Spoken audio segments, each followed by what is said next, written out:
पुढचे magnetic मटेरियलवरचे question म्हणजे ससेप्टेबिलिटीचे question. यामध्ये थोडासा ट्विस्ट असतो, बऱ्याचदा पेपरला विचारलेले आहेत म्हणून हा आपण क्वेश्चन घेतोय. बघा क्वेश्चन मध्ये लक्ष द्या.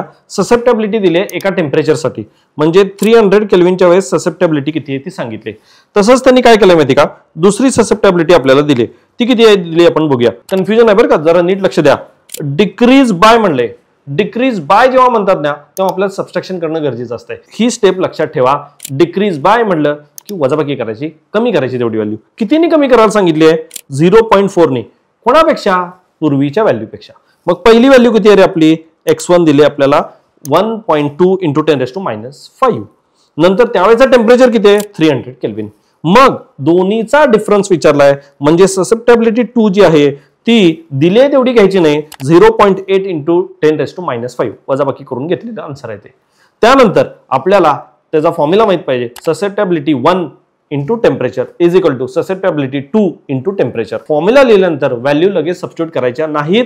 जी अननोन क्वांटिटी ती एक बाजूला ठेवायची, जे नोन क्वांटिटी ते दुसरीकडे फिरवून घ्यायचे, मग फिरवल्यानंतरच मग व्हॅल्यू टाकायच्या, नाहीतर गडबड होती.